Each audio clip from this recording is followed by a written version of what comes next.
I just want that thing that you see on TV. It's gonna sound very cliche, but I want to get married, I want kids, I want to buy a house, I want children. So from a very young age, I've been told, if you're gay, you're not gonna get that. You were sort of battling with this internal of, that's what I dream of, that's what I see in the films, in it, but I can't have it. I had two choices, either struggling or make it happen. I chose from a very young age that, no, I'm not gonna let anything in my past define who I am today. Believe me, it's gonna get worse. Tiny products that someone made can make someone feel amazing and feel very special. If you go on his Instagram and just look at some of the images that are on there, it's just stunning. And you have worked on some big movies with Marvel, with some big names. Do you know, very often people say to me, how did you do it? I just work really hard. I'm adopted, so I know to have two loving parents is a gift. It's a gift. For me personally, it's just a personal opinion. So listeners, look, shoot me down. This is my opinion. It was a lovely process, wasn't it? Because you go into this area where you meet. I wouldn't say it was lovely. I have to be honest with you. Welcome everybody to this week's episode of So What's Your Story? And in today's episode, we are going to hear one man's incredible journey and story of his life so far. We're going to learn about love and the importance of making the right choice. Life, how each and every one of us has the ability to change to become who the hell we want to be. Passion. Pursuing your passions. How, with who, and why. And choices. How making choices is a very important decision of how, in those moments of choice, your destiny is formed. And finally, unconditional love, which Morgan and his husband made a very important decision to adopt a beautiful young child. Welcome to the studio, internationally acclaimed makeup and hair artist, Morgan DeFre. Hi, Morgan. Welcome to So What's Your Story? Hello. Thank you very much for having me. I'm really excited to share my story with you today. Yeah, and it is a beautiful story. And the reason we've given that intro is because there's a lot of important points that you want to stress on this journey. It's, of course, there's this piece about the adoption, but it's also you as a human being, your choices, things like what is success and things like this that we spoke about out of the studio that are really important to you. So I'm just really grateful that you're here. And listeners, stay with us all the way through this if you can, because Morgan's going to share some really, really nice pieces at the end about his sort of pearls of wisdom and perhaps things that society perceives that perhaps aren't really that precious to hang on to. So stay with us till the end if you can. So we've got a lot to cover today. So I think, shall we start with, out going into all of the nitty gritty detail, but growing up, you felt that you were being judged. Is that fair to say? Yeah, I mean, I'm come from a family of 8 children. 8? Yes, Wow. so I was the oldest from 8. Really poor background. Mom and dad didn't have a lot of money. We lived in a 1-bedroom flat. Wow, with 10 of you? Yeah, 10 of us. Yeah, it was very full on. But you know what? Funny enough, even if it was 10 of us, we always have friends around for a sleepover. I don't know how. It was always the friend of the friend, and the house was constantly an open door, which was quite nice. Wow. But we grew up in an estate where it was really known for a bit bad. So when I was going to school and they could see where I come from, I used to have a sticker on my face straight away. Wow. So I felt from a very young age that because of my family, everybody knew us. And we were hard to handle. I'm not going to lie. Like, we were quite of a handful. But also where I was coming from, the estate and all of that, I felt that I constantly have to prove myself to everyone around me. Right. And that started from very, very young because I had to be a role model for my brother and sister. But then on top of that, I really have to try to break that image, that perception that people have of that social me, stigma. My family. Yeah, I get it. My dad was working, my mom was on benefit. And so you have all those stigma around my family. And I felt that as soon as I went to school, teacher put the label on me. Here he is. Here we go. He's from that family. He lives there. He's from exactly. That's what it was. Yeah. So I don't know how. I think it's very much to do with my personality. I choose from a very young age. Do you know what? I'm going to prove you all wrong. I love that. Wait a minute, because I was just like, no, this is not okay. Like, why would you, 6-7-year-old, put a sticker like this on a stigma that is going to probably affect me and stick by it? And I still have memory of my childhood at school and how some of the teacher was horrible. And I remember that, you know what, I'm not going to let it get into me. I'm going to show them. And I did. I worked really hard. I was always top of my classes on some subject. Even if I was dyslexic, I was working really, really hard to show them that, you know what, let me prove you wrong. And even today, I still think about it. So I'm dyslexic, but I wrote 3 children's books now. And I am, every time I look at them, I'm just like, yep, if only they knew. And I did it for myself, nothing to do with them. But I always think about, do you know what? I don't need to prove them anything anymore. I just prove it to myself. But was it more than just the academia, Morgan? Was it about how you conducted yourself as well? So were you sort of keen to show people that you weren't a rogue? You weren't. I mean, despite the social stigma, were you polite? Were you kind? Were you completely? I was really, and my family as well. We weren't what people expected to be, and we always try to show people. We come from a hard, rough background, but it doesn't mean this is what we are. Like it doesn't define us. So we really try to show them this is not what people expected from us. And I think this is something I carry on all my life, which is a good thing, but it's also a lot of pressure when you grow up because you constantly want to do more. Yeah. Want to succeed in everything, and when you don't, it's quite hard to process. So that's the part where the positive way is you've been able to get me out of that stigma and out of that life. But then in the same way, is also a lot of pressure that I put onto myself. Do you know, sometimes there's this fascinating piece, isn't there, where people from, let's just say, more challenging backgrounds are so grit and determination that eventually they become big. There's so many stories of famous people, of people who are high achievers in their careers, entrepreneurial. And when we look at them, they left school with no qualifications. They were dyslexic. They were, now you excelled. You were sharp in your academia and everything else. But there is this argument that because you were proving something, that's what we're alluding to here, that actually. Does that make you more determined than the person that's got everything, the silver spoon, the this, the that? What do you think on that? I don't know if that's what it is. I just believe that you have the choice, but you don't. You have 2 choices. Either you carry on the way it is and it ends up to be a bad way, or you just really fight till the end and then you make something of yourself. And I think that's the choice. People say you have a choice to become what you want. Yes, you can, but then you don't have many choice. I have someone who's got a very privileged background. They have definitely more option in life. They have definitely more choice than I had. Fair comment. I had 2 choice. Either struggling or make it happen. I choose to make it happen. Some people are not strong enough minded that because it's so heavy for them that they choose the wrong choice. I choose from a very young age that no, I'm not going to let anything in my past define who I am today. And the bottom line is as well, you had a happy upbringing, great family, despite all of the sometimes, things and stigmas that were put against you. So let's fast forward, because as I say at the start of the head of this, we've got a lot to pack into this episode, right? We have. We need few episodes. We need a few episodes. Maybe we should come back. So you could do my hair, couldn't you? Hair, makeup, we can do it all. Your early professional life, you've not always been a makeup artist and a hair artist, have you? No. Tell us about that.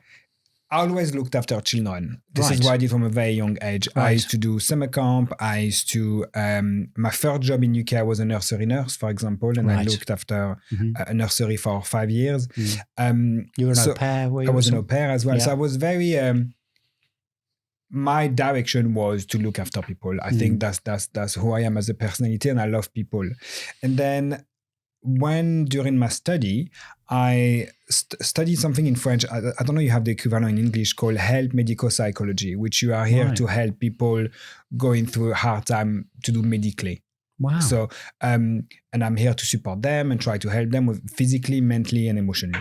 So I did my qualification, and at the end of my study, I had to choose an essay. And the essay was, I choose my last dissertation, I choose the power of makeup.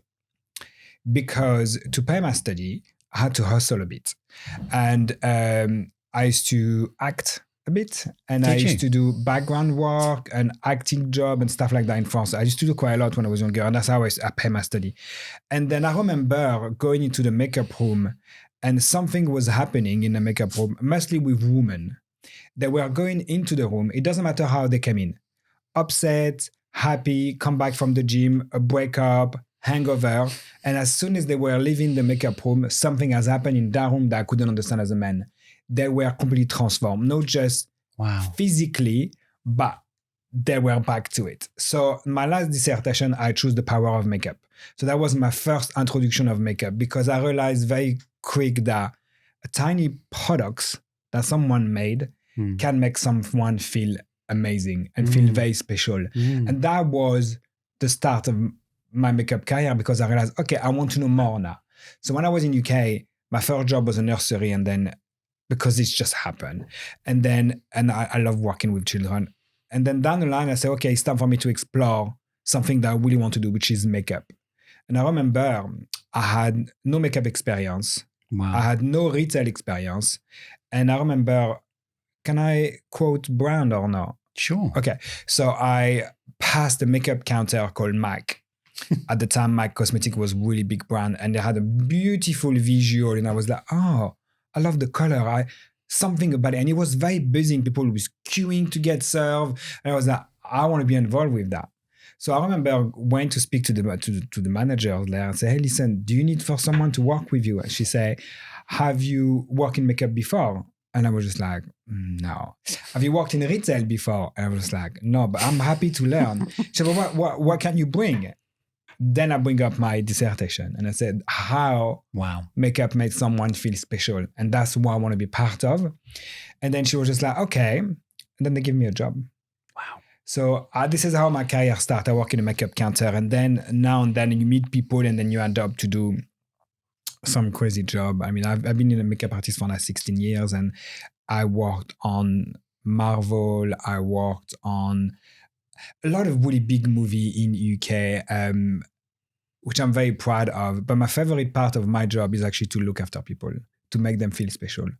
And that's what I take away from that, is I actually prefer to work with everyday people to make them feel special. That's incredible. Was a great moment for them. So that's my career. I think in some point I was quite successful at what I did.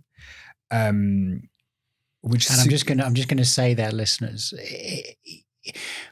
Morgan's sitting here today, he's looking very, very stylish himself.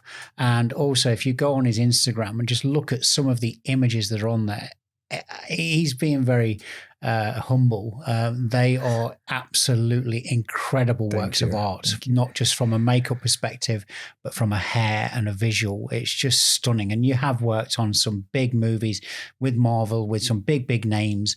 But I wanted to just add that because you're being incredibly humble there. I work really hard. I mean, you have worked your ass off. Yeah, you have. What very often people say to me, how do you do it? I just work really hard. And I think that's what I've been able to do. And also, yes, my Instagram look good and I work really hard and I've got a lot of, but that's work I've done with people. You know, we work as a team to create those things. But what I would say is that if I am where I am today with my career, is not just about the talent that I have, because I am talented, but so many other people out there who are talented as much as me, and some of them even better. This is really interesting. So what would you say is the differentiator? I think you mentioned hard work. Yeah, this is something I tell, because I teach as well, and what I always tell my students is that your attitude is your business card. It doesn't matter how amazing you're going to be. Yeah. If you got a bad attitude, nobody's going to want to work with you. I love that. You could be an okay hairdresser and okay makeup artist who can do the job, but your attitude is amazing and you're constantly going to get booked because people are going to want to work with you. Yeah. The rest they can deal with. So but sometimes it does bring you like an imposture. is it really me? Is it? No. Yeah, it is me. This is my talent. And then on top of it, I am a nice guy and I do the job. And I think that's a big difference. I think some people are amazing, but they won't be booked again. Because of the attitude. Yeah. And you have, in your own words, you became, internationally acclaimed and sought after, to work with some amazing people on some amazing productions. And we're going to segue into that later on about success, the meaning of success, because you see that differently now, Morgan. Very, very different. Very differently now. But let's talk about, I mentioned in the start, we're going to learn many things today from you. We're going to, because this is your story is amazing, but there's some real lessons in here as well. So let's go talk about love. Love. I think. Let's talk about your early.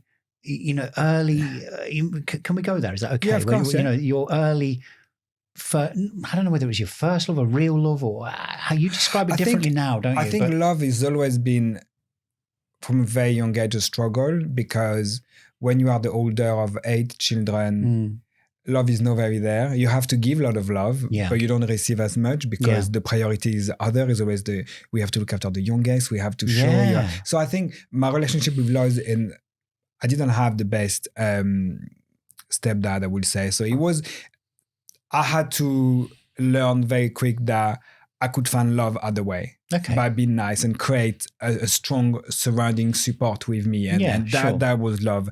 But then I remember from a very young age, I always thought, I just want that thing that you see on TV. It's going to sound very cliche, but I want to get married. I want kids. I want to buy a house. I want children. You're right. You wanted the one. I wanted the one. And the romance, the everything, what you see on TV. I was very cheesy. And even if I knew I was gay, I was just like, I was very cheesy with the way I wanted. And but you knew what you wanted. I know I wanted, and I always wanted. But then sometimes life doesn't happen the way you want it. As much as you want to, it doesn't always happen. And also from a very young age, I've been told, if you're gay, you're not going to get that. You can't get married. Really? No, of course. It's only, I think, 15 years since we've been able to get married, or 10 years. I can't remember. No, I know that. But you were sort of battling with this internal of, that's what I dream of. That's what I see in the films. I can't have it. But I can't have it. I can't have it because you can't get married. Yeah. You can't have children. Yeah. You can't have it. You can't adopt it. So it was from a very long and then being gay was a struggle. Like, I'm going to struggle with my life, with my love life. First of all, I came out quite late. I came when I was 21 because I didn't want to have all those cliches in me, and I wanted that life that I wanted. So the only way we'll get in that life is to be straight.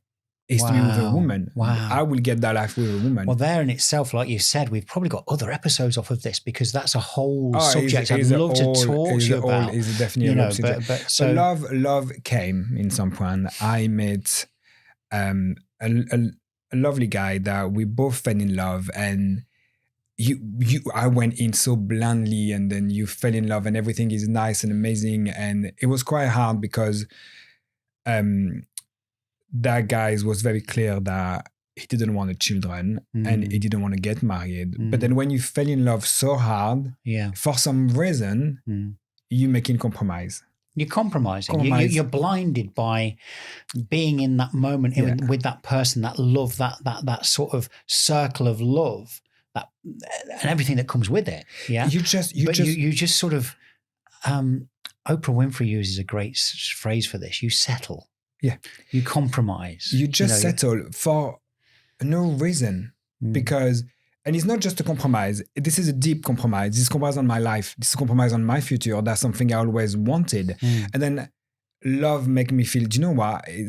He's such a nice guy. We really love each other. It was nothing like terrible. We just love each other very much. But then, so do you think that in the niggling, in the throes of this relationship, there's always in your subconscious, I'm going to ask you, I think I know the answer, but there's always in the subconscious you saying, yeah, but I want kids. I want marriage. At the start, no, because I was so happy that I could be me with another man. I could so happy I could shout. I was so confident with my relationship that finally I could shout very loudly, this is my boyfriend, feel comfortable to hold someone. Like you feel powerful when you're in love. You do. You feel like it's not just you anymore. It's two people, and then you can fight through it. Yeah, you do. And that felt very special. So you don't think about this. It's very much when you settle, as you said, then you realize something is missing. It doesn't matter how much we love each other. It's a part of me that I compromise. Yep. That actually I realize now I'm not ready to compromise on. And it's no fair on the person that you meet, but it's no fair on you as well, because this is your one shot of life. This is a one shot to live the way you want to live it. Yeah. How are you going to live it? Yeah. But then you realize very quick that anyway, the relationship in some point wasn't working. Nothing horrible happened. We just went two different persons than when we met. Completely different. And then so after 7 years, the relationship ended. It was really, really hard because I thought, I'm never going to find that love again. Did you think that? Yeah, without that. For me, it was like, this is it. I'm going to be single. I'm going to have feelings. I'm going to go dating. But relationships are hard.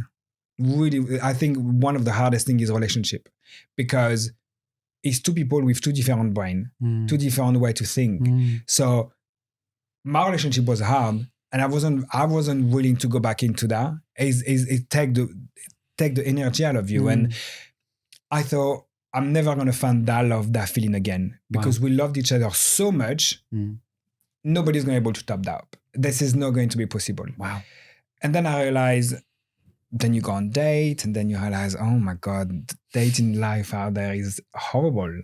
It's terrible. You know, and again, there's a whole other episode. Oh, right? we could do another one. We could do a whole freaking thing on this. I remember going clubbing with my friend, and then bear in mind, before my ex, we used to go out to meet people. You had to go out. You put your best perfume, your best shirt, and you go. Everybody look at each other, and then you dance to each other, and then you flirt, and then if you get a kiss, you're lucky, and then you change a text. That's how I used to do it. But when I broke up with my ex, then I was single for a while, keep myself for myself, and then I realized, okay, I'm gonna have to go on the app, and then I was like, oh my God. Did you go on the apps? It was terrible. Yes, I did, because the issue with that is that it was no emotion around it. Well, exactly. It's just superficial, isn't it? It's just, you know, oh, they look all right. So it's like swipe. But it was just that. People just, what I found out is I was so eager to be loved that, again, all my compromise was out of the window. Was it? Yeah. I was just like, I just want to meet someone. I don't want to be by myself anymore. And I'm just going to go as many dates till I find the one. And then I remember one day I realized, okay, first of all, I need to stop telling them what I want them to be. Early on. So here's a little hint. This is a bit of dating advice. If you're not picking up on this, this is Morgan's dating advice. So because I went on so many dates, and then very soon I realized it wasn't working, because after 6 weeks, that was the time. 6 weeks. 6 weeks. We're talking now. This is known in dating psychology, relationship advice. I don't know, but that's my experience. It's called the honeymoon period. Okay, so that was my experience. So when you're on your best behavior, when you first meet, it's all, I'm into this person, blah, blah, blah. And then, the veil starts to slip a little bit. And it's usually around that 6 weeks. It's actually within the first 12 weeks. So if you are noticing things that make you go, or you say stuff and they're not receptive, or they're not texting back, or they're not committed, or there's not the same effort, or believe me, it's gonna get worse. I think, and you're talking about this 6 week period. So for you, it was 6 periods. 6 weeks, like I could see it, because the mistake that I made is very early on, almost sometime on the first date, tell the guy. And I think it doesn't matter if you're straight, gay, bi, open, like it's the same thing on dating, is that I used to go straight away and tell them what would be my ideal guy. Right. And they will mold to that. Because they will like the idea they like the idea to be with someone like me. Yeah. So they will mold themselves to that. But someone can't hold that for too long. No, they can't. And then it's only when you start to have feeling, then you realize, oh no, this is not who I thought I was dating. And then stuff happen. And then you just like, well, you're stuck now because you have feeling. Yeah. So I realized very quick, okay, now I'm not going to tell them what I want. I'm going to tell them what I want in life, because I was very clear. I want children. You made this. You said this to me, didn't you? Let them be who they are. Let them be them. Let them be them. Let them be them. And then decide if that's what you want. I love that. Because if you tell them what you want, that's not who they are. They're just going to try to please you because they like the idea of being in a relationship as well. Do you know, I'm going to share a little in story here. So when I was, before I was in the relationship I'm in now, when I was on the apps and everything else, one of my early questions was, I've got a beautiful dog, right? And he means my world. And I would say to people, what do you feel about pets? It's a bit of a loaded question, but it's a bit tricky. No. It's a bit, and they'd go, oh, I can't stand them. There we go. Next. Well, yeah. And I'd go, oh, well, I've got a dog, so it's not going to work out. Yeah. They would then say, I'd be okay with it. I'd be okay with your dog. What type of dog is it? I don't dislike all dogs. I'm like, you just said you don't like pets. No. So you either do or you don't. So again, it's the same thing, isn't it? Yeah. It's like, if I'd have not said that, and then we go down this road. Could potentially be a problem. Down the road. I think we also have to be quite, you have to be open-minded to think, but you also have to be, so the way I did it in the end, I had a list.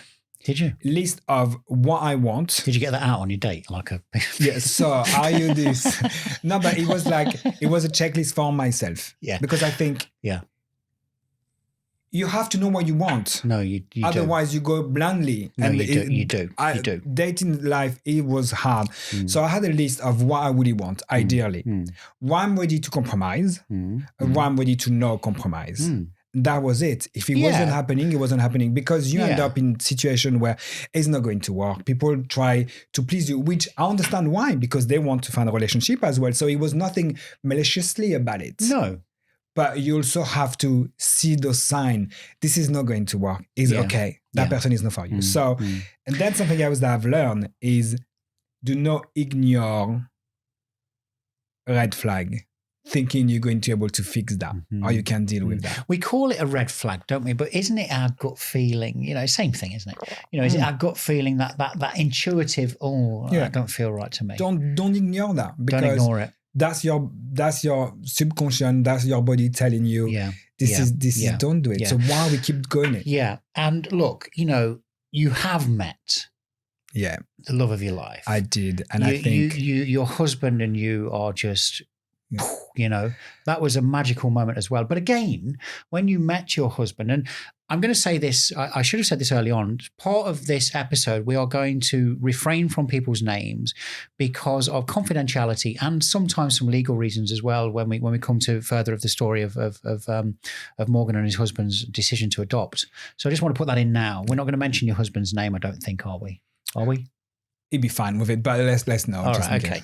So, but you and your husband met, and again, there was this very clear communication early on, wasn't there? This is what I want. Do you want the same thing? And and then the love flourished, and you got married. I think we met in the right time. It was just after COVID, and I think as much as COVID was such a hard thing for everyone, it was also a lot of benefit because people have to learn to connect again in a very different way. Yeah. And just to add there as well, because we are skipping around a little bit, Morgan moved to the UK in 2007. He originally was in Bristol and then went to London. So we can just so people can now think, right, okay, so now I get it. He's been in the UK a while now. I know I sound like I'm just fresh off the boat, but I have been in the UK for almost 17 years. Like, it's really bad. My accent is the strongest that you can imagine. But I think it's brilliant. It is what it is. I met my husband just after COVID, where people used to go on a walk. Yeah. And I think during COVID, I actually met so much more, it's going to sound horrible, but dateable guys that I ever met before, because nothing else could happen. Kissing, sex, physical contact wasn't an option. The rule books changed. So the only way I used to go, because I was quite conscious about COVID, the only way I used to go on date with people is a long distance walk. And then we used to get to know. So you have to talk. That's the only thing you could do. It was talk. Yeah, and did you social distance as well? Yeah. So you sort of was it 3 meters? I can't remember. No, you could meet people. It was the time where you could meet people, but outside only. So we could go on a walk, and which this is what I did. Anyway, so I met my husband in the end of it, where COVID was such a. I don't want to sound bad for people who actually lost a lot of people. But for me, it was such a good time where I reflect a lot of myself. I worked on my body. I cooked every day. I used to work out. I really focused on because I couldn't work. My job is to touch people. I'm a makeup artist. Of course, so I was I was the last out. one to go back to work. So I really focused on me. So when work came back, I felt very overwhelmed because I had to go back to work, but then also I had all those good things that I was doing that I didn't want to go back, give up anymore. So I chose to give up dating after COVID. So I was like, I'm just going to focus on my workout, on my cooking, on work, and then later when I'm all back to normal, then. But anyway, I met my husband on a dating app. It was very clear he's looking nothing else to just make friend. I was looking for nothing else to just make friend. Wow. And then when you live in London, everything is hard to get to people. So I had a rule is I do not date people who live more than 10 minutes away from me. 10 minutes? Bloody hell. Because it's too hard in London. I mean, I've heard of, I don't want a distance relationship, but that's bringing it because I don't have time. And in London, it's too hard. Like, once you are home, you don't leave home. Let's be honest. Hey, come on. Morgan, come on. It comes back to you. You know what you want. You know what I want to I'm not dating someone who lives too far. Anyway, I met him and he lived 40 minutes away from me. 40? Yeah, I was like, this is a no-no. But we agreed to go on a walk. We went on a walk.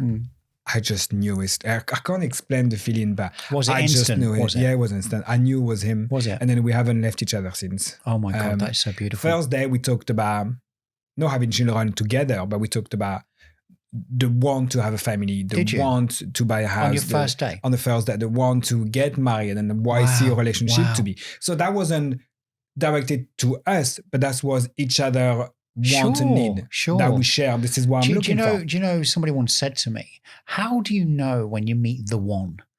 And I just said, you just know. You just know. I can't. And you know what? I genuinely felt that we never felt the love again. And when I met him, I didn't feel the love perhaps because we didn't know each other, but I felt, oh my God. You felt. I had a thing in my stomach that I feel, hopeful. Wow. Oh my God, this is he's the guy I'm looking for. So we haven't left each other things. And he was. Did you say to him, could you move a bit closer? Move closer. I can't hear you. It was just, that was him. I knew that was him. And the fact, I had a thing out of my shoulder, like, when you carry something heavy and you just lifted it because the fact that on top of being very handsome, being very kind, we share a bit of a story together as our past who make us understand each other. Yeah. And then also he wanted exactly the same thing than me. And that was just like, oh my God. Yeah. So when it's aligned like that, and again, you've had the conversation early on, so you're not wasting each other's time. There's not something that's going to change in the future. So this relationship really flourishes. You get married. There is this unbelievable connection between the two of you, and you then, after your marriage, you decide collectively to adopt. Yeah. And we've already mentioned there's some confidential pieces within this part of the episode, but seriously, this is going to just captivate you on this journey now of where Morgan and his lovely husband adopted a beautiful boy. Yeah. So let's talk about this then, Morgan, if we can, because you've made this decision and you said when you were dating, you had this list. Yeah. I know you and I have spoken off air. You and your husband started the adoption process and you had almost a selection preference, let's say, not a list. Yeah. But you had a. So I think when you start the adoption process, you have to understand what is it you want, because the reality is that it's not going to be a baby fresh off the womb. Like we don't have one, so we have to adopt. So we have to think about what is it we want to see our family. Yeah. And I think for you to be the best dad, the best parent, you need to understand what is it you can cope with. Okay, and we have the opportunity there that we can. I don't want to sound horrible, but I can't say choose, but you can decide what is it you would want to fit. There's options. To fit we're your talking family. about here, sort of like age of baby, gender. You can choose someone who has a normal, like a birth child. You can't really choose. It is what it is. So we have definitely a bit more option, but then also you also have to learn to detach yourself from the guilt of saying no to an issue. And that was quite hard. So for example, disability for us wasn't an option because we both working full time. Yep. Some people out there who looking for children could potentially look after a child with disability. For us, with the life that we have, it's nothing to do with our lifestyle. It's to do with our working life. And I'm freelancer. You have to have someone who have the time. Yes. So it's really hard, the process, because you have to try to get yourself away from that guilt of, well, actually, I would like a boy, I would like a girl, or I would like a baby. So anyway, we started with going through the process with wanted a baby, because that's what everyone want to be able to experience a child from the start, to be there from them from the start.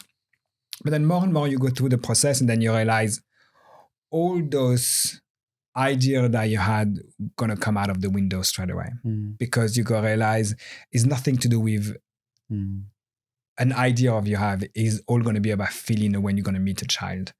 And that's what we decided to base our experience with. And throughout that process where things are moving, decisions, choices, options, they're not the right words I'm picking. But they are in the same time. It's not the option to use. It's difficult because we're talking about a very emotional, life-changing decision here. But you and your husband were very aligned through that transition period, weren't you? Because I'm imagining that some couples may be going, well, no, actually, no, I'm not budging. I want a boy, and it's got to be 6 months old. But you didn't feel that, did you? No, because to be honest, so just to give you a better picture, when you go through the adoption happens in 3 phases. Okay. Phase 1, you have a social worker coming to your house. They check everything. They check your finance, your job, all your address since birth, all your school since birth. They actually know everything about you on paper. Okay. Then when that's finished, you go on phase 2 or no.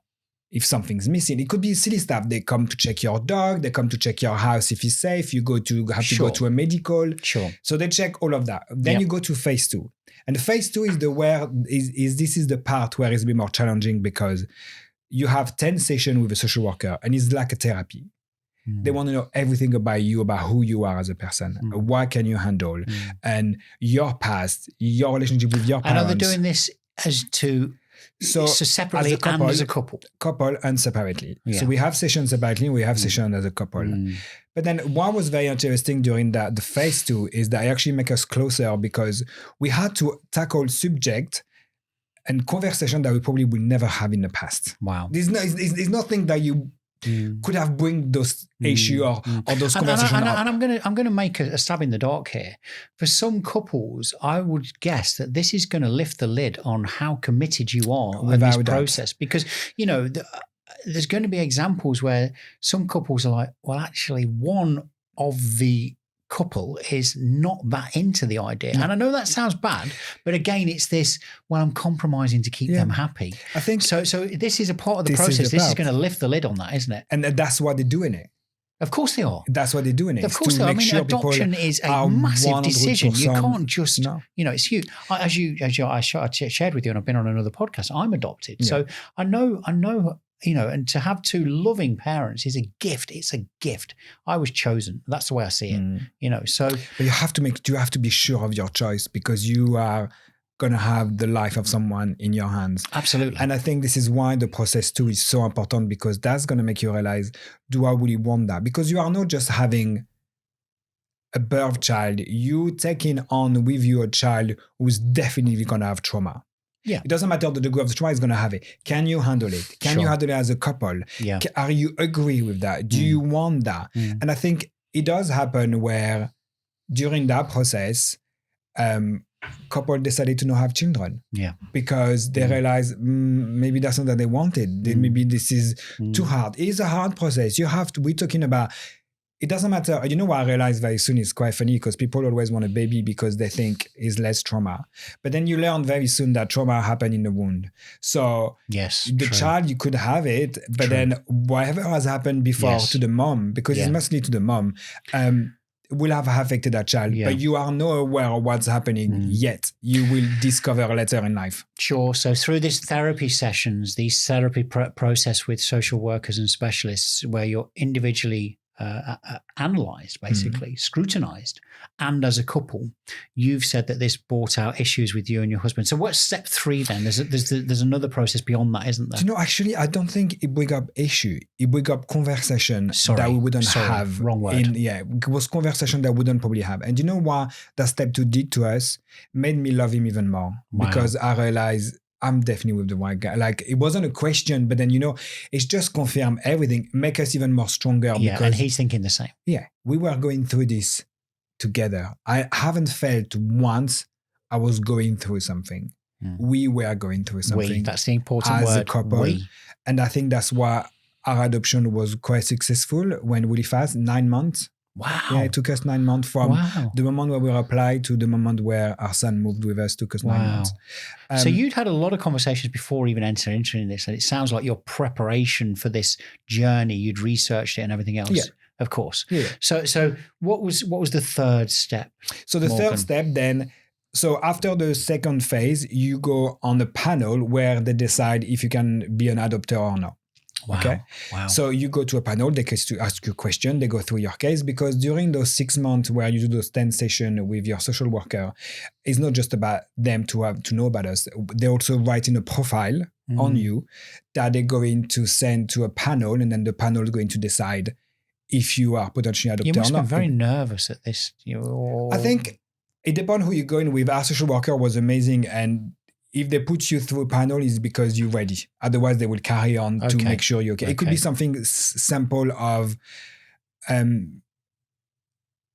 don't know, it's so many things that could go no wrong, but they have to investigate a bit more. Sure, okay. Like it for us was quite forward, but for some people it could be like they've been suffering from mental health issue, so they want to go into deeper to make sure they are okay. Sure. Or maybe you should take another 10 session therapy to make sure everything for some cases it's a bit deeper. I get it. So they were confident in you. You were confident. You were confident as a husband. They wouldn't put you into panel if you're not ready. Yeah. So we went into panel. So we were quite confident. These few questions: what would you do if? What would you do if? And then we passed the panel. Once you pass the second panel, you go on phase 3, and then phase 3 is the matching period, which this is where, for people who's going to hear that, it's going to be quite hard, but it's also the reality and there's no other option how to do it. It's matching panel. So the way to match you with a child, you've got 3 options.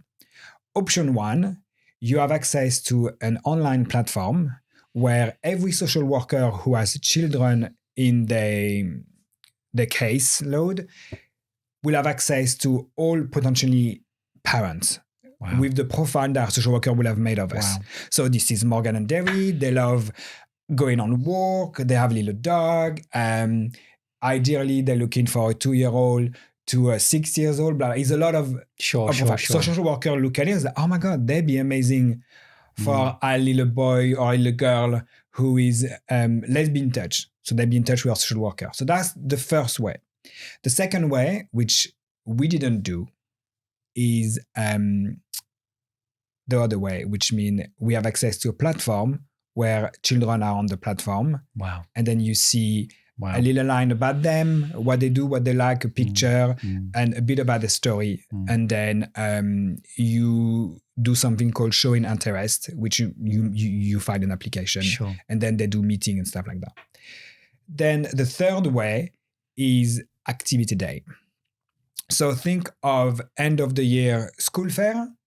The difference is all the kids are ready for adoption. I know it sounds terrible, but it's not like that. The thing is no other option. No, I hear you. It is what it is. I hear you. I don't think it sounds terrible, because you're going to now talk us through the next stage, because this is when, I think this part actually, for me personally, it's just a personal opinion. So listeners, look, shoot me down. This is my opinion. Nobody else's. It's not Morgan's, but I think you agree as well. It was a lovely process, wasn't it? Because you go into this area where you meet. I wouldn't say it was lovely. Wasn't you? No, I have to be honest with you. It wasn't lovely because. So the activity day. Let me recap on that to have a better picture is that you go to end of the school year fair, all the kids there are here for adoption. The kids are not aware of that. They don't know they're coming to try to find a new family. They're just coming with their foster parents to a day where they're going to have a lot of fun. Okay. The hardest part is for us because we know what we're coming for and we know what we are exposed to, which is we did 2 activities today. The first one was 25 children, which was easy. It was in a nice private school, a lot of activity. It was only 10 other couple, and you go in a room and then you play. That's what you do. You're not here like to try to get a son or a daughter with you. You just go and play with kids and make sure they have the best day ever. That's what you do. Wow. But in the end of it, if you had a connection with a child, then you can make an application. That's how it works. The first one was great because it was so much more smaller, and then we can play with all the kids. We couldn't make no difference. We play with everyone. Sure. The second one was very, very different, and I'm not gonna lie. I think I will never forget that day. It was 55 children. 55. Yes, and that was really, really hard because I remember I always work with children. Like I was around children all my life. So I remember being in the car and we've been told how many children are going to be there. And I was having a chat with my husband. I said, just to let you know, this is going to be very overwhelming because there's a lot of children. I'm used to it because I've been around 300 kids in one go on summer camp. So I have no issue. But I know for him it was going to be overwhelming. Turned out it wasn't. It was fine. I was a wreck. Were you? Yeah, I did find it really, really hard, this one, because you have to think of, it's 55 kids. Then you have the social worker. Then you have people who organize it. Then you have the foster parents. Wow. It's such a big room. And it's such a weird concept because you go, first of all, you go in a room where it's only the I see why you corrected me now when I said it was a lovely experience. Because it was great for the kid. They have a fun day. Yeah. But for our side of you, then I remember, so when you go into the room, first of all, you are a private room with all the grown-up future adopter who are here. You have a profile book where you look all the children who are here today. Gosh. Yeah. And then a bit of the story. And then you have to go and try to play. And I remember opening that door and then thinking, all those kids right there, they're going through something. And that really hit me. I was just like, it doesn't matter if they have a good fun time today. Those child here who are all here, they've been going through something really hard. Gosh. Otherwise, they wouldn't be here. And that was the part that really hit me. But as hard as it was, he did work for us because that's how we met our son. And for us, Active Today was a better way to be able to connect rather than just see a picture. Because what's happening with those, in my opinion, online platform is if you look at the child case and you think this is going to be too hard for you, you're probably going to miss an opportunity or maybe that child was for you. Yeah. As for us, we thought if we met a child, then his past didn't matter. We can deal with it. So that's how we met our son. And I think that was the best decision we ever made. So the way it works is that you then make an application. Social worker of our son look at our file quite deeply. Then the 2 social workers have a chat and then decide, okay, now is a match. So let's start the process. Then you go to on matching panel. So your case of the child and your case are presented to a panel who's going to decide if it's the right match or not. Then if you are approved, then you start the transition period. Wow.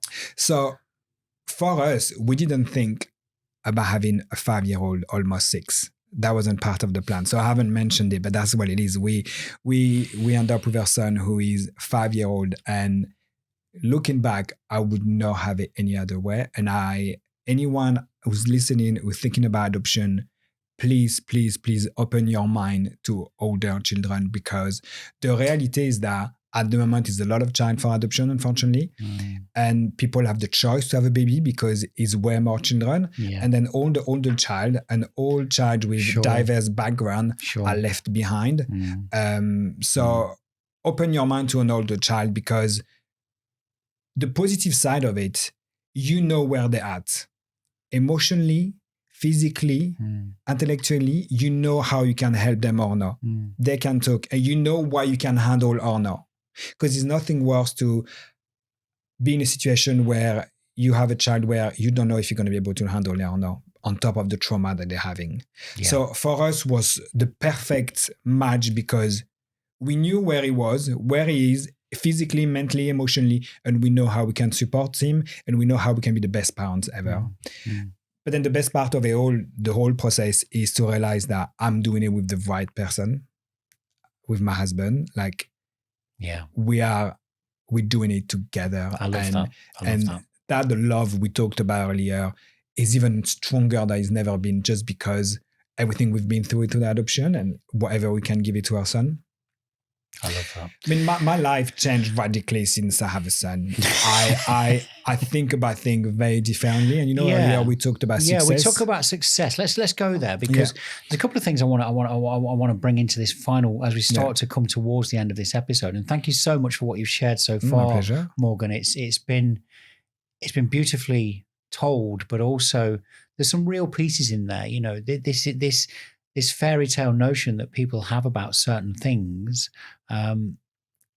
understand that this was not an easy process for you and your husband, but you're so happy now. You're so filled. You're full. You've got a family. You've got everything you wanted. But it wasn't an easy process. But I would say to people, don't get put off by it because the outcome is amazing. Yeah. And actually, is a misunderstood. Always people think it takes 3 years. No, look, it took us 9 months. It's a misconcept around adoption. It's not as hard as people think. But if I can give you one piece of advice to the adoption, is go through an agency. It's free. Go through an agency because they have goals that they have to achieve. Right. And they will be on it, and that's so much you get that extra support that you wouldn't get. And let's be honest, we're talking about the future of a child placed into a family. It shouldn't be easy, should it? No, completely agree, 100%. All those check, every check we've been through, I get it. Like, and I'm happy they did that because otherwise I'd be worried. Yeah. It wasn't easy. I mean, I could go another hour on the adoption process step by step because it's so much more other thing that it was quite hard. But I think the hardest part of it all was, and this is quite strong said, but I'm going to say it, is as soon as we've been matched, is to make feel that we should be grateful. And we could now say no to anything.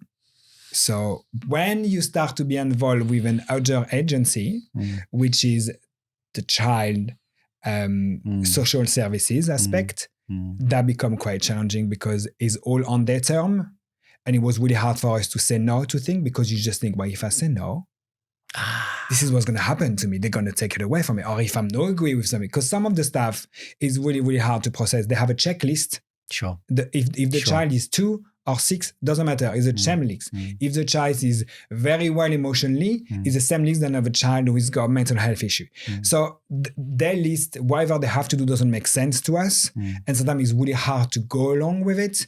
But then also you really worry that, I am not agree. Should I say something or not? And that's the part where it was quite hard because you make feel that you can't disagree. But you would we did. Make sure you do. Yeah, make sure you do. Yeah. Okay, so you were going to take us down this piece of how your life's changed. Yeah.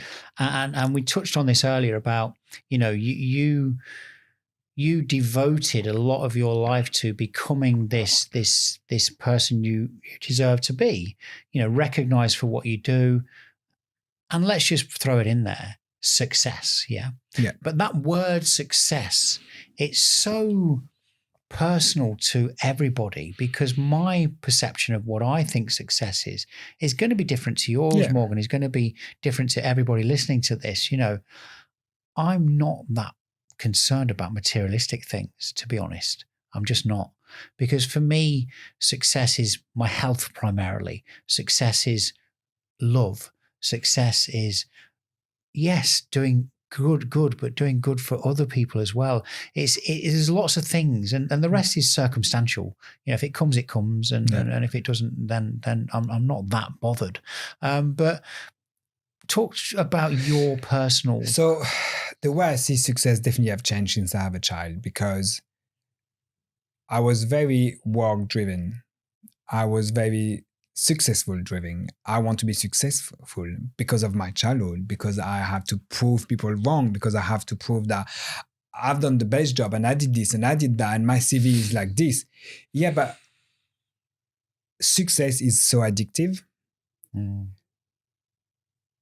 But it's not just addictive for you, it's addictive how other people is going to feel about your success.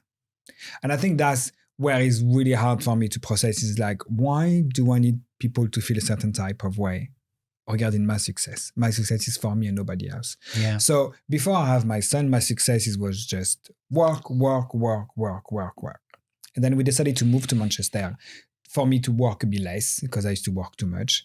And so I knew it would be a bit less, but then now I have a child, is even less. I work very different way. And then I realized very soon that... Do you think you work smarter, not harder? I don't know if it's smarter. I just work less and I'm happy with it. That's a brilliant answer. I don't know. That's a brilliant answer. I don't think it's a thought behind it. It's generally, I work less and that make me happy. Yeah. That's it. Because, all right, let's say I work with what make me happy. I can choose. You know, I had some really horrific experience with some of the job I worked in the past. But I stick by it because it was successful to do. I stick by it because it's going to look good that I'm doing that job. I get you. And even if it was horrible, so now it's different. So it's not just about success. It's about, I'm hearing here, it's about where you place your priorities. I think for me, success is to be able to be part of my son's memories. I want to create memories for him. I don't want to be successful at work, but I won't be able to be home because he's not going to have any memories from me. So my success is every day I can go drop him to school and pick him up from school. You know, every morning, me and my husband, we go and drop him to school together. Every morning. Wow. As much as we can, but there's no reason not to. If we are both at home, we do it. So as much as we can. I mean, I think in the last 6 months he's been with us. We're dropping him every morning to school. Gosh. And we try to do the same. So that's my success. That's how I want to look back. And if someone say how successful you were, well, ask my son. You shared with me a beautiful piece about what you talked to on that journey to school with your son, because there is this possible social stigma maybe around same-sex parents. Of course. Right? You know, how do you feel about that? And can you share with us what you say with your son? The stigma, I'm in a place in my life where I don't care. People can think whatever they want. Is not going to stop me to sleep at night. Like generally, if that's what you think, that's your choice. You are completely entitled to think what you want. Right. What I don't want is to impact my son. So I want to make sure he's as strong as possible because in some point it's going to come up where, oh, you have two daddies. Oh, why? So we're trying as hard as we can to make sure he's very comfortable with it because also he doesn't have a mommy. That's the reality. Like Mother Day coming up and we have to have that chat. Like, sure. What do you want to do? So every morning when we take him to school, we do a little piece in the car. So the first one is me and my husband say, today we're going to be, and he has to say kind. Today we're going to be, and he has to say happy. Today you're going to be helpful.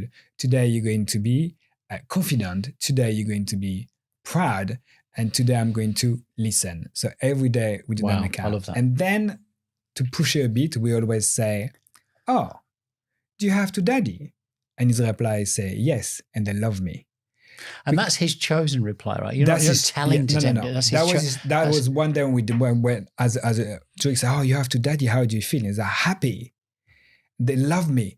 So that's something we just carry on every morning. And that's always his answer. And I think more and more we make him comfortable to say that when one day is going to come, he's just going to say, yeah, and they love me. And that's going to be the end of it because he's going to be very confident about it while they're going to feel ashamed. You're building something within him. And, you know, I think it's interesting, isn't it? Mel Robbins has launched her book, Let Them. And within that, she talks about Let Me. And if you haven't read it, I've just finished it, and it's a beautiful, beautiful book. And you know what you're saying about this, I don't care what people think. No. It's the same thing. None of us can control what people say or think. That's the end of the line. We can't. We can influence it. We can try and understand why they say that and everything else. but it's their choice. So just let them. Completely. I do not care anymore about what people think. Like, I care for my son. Yeah. I don't want him to be affected. And this is why the only thing we can do is try to make him strong as possible. So when those issues come up, he know what to say, and that's the end of it. Beautiful. What's your future looking like, and what would you hope for and want, not just for Morgan DeFre, but obviously now there's 3 of you. So considering those, you and your family, what do you want for you, Morgan, and what do you want for the future? So what I want for me, I think, is to carry on with that balance of life. I'm very happy to being away from stress and choose what I want to do and what I don't want to do.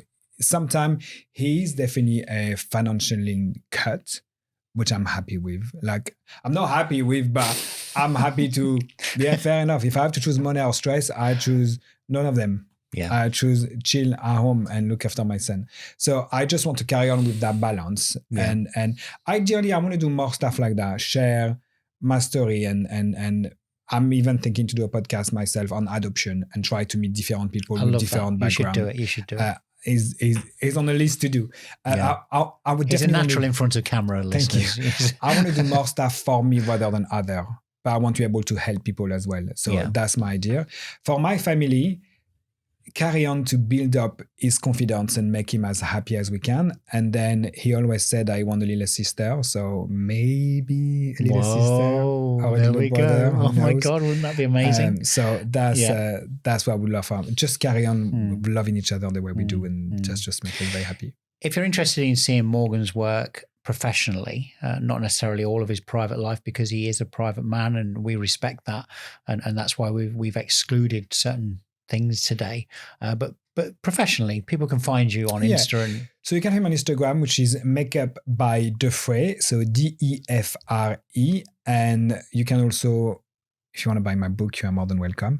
I wrote 3 books, and the idea of the book is to introduce a same-sex couple in the story without making the story about them. I love that. Because I believe there's a lot of LGBT plus book, and then the reality of it is very much LGBT plus oriented. So my idea was to create a book where it's a same-sex couple in it, but the story is not about them. It's about a dog. Wow. And then also the book is dyslexic friendly, because what I wanted is for parents who have a child under 5 feel comfortable to read the book to their child. I love that. So that's what I did. So you can also find that. What's the book called?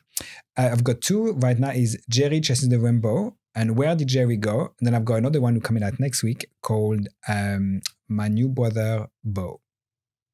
There you go. You heard that first on So What's Your Story? So let's wrap this up with a final piece of, I don't know how to phrase this, wisdom, lesson, advice. It can be anything. It can be anything. Morgan, what would you say if you could revisit you now, perhaps the younger version? It doesn't have to even be that. What would you give as a piece of advice, lesson, or advice? It's going to sound so cheesy, but I think it's so relevant today is be kind to each other. I just think we live in an industry that we live in an era where we constantly compare ourselves to others. And I think we should support each other rather than compare ourselves to others or be jealous for others. I think that would be my take piece, is be kind with each other, and then let's help each other rather than compare ourselves and be jealous or look at someone's profile with like, oh, I could have done that better. How about we celebrate each other more? I think that's something I would love to see. Isn't that beautiful? And especially today, because I overlooked this and it's just occurred to me. So I'm gonna cheat a little bit because I'm gonna look at my phone. But today is International Day of Kindness or Happiness. Maybe, I don't know. I'm gonna look. I was sent this earlier.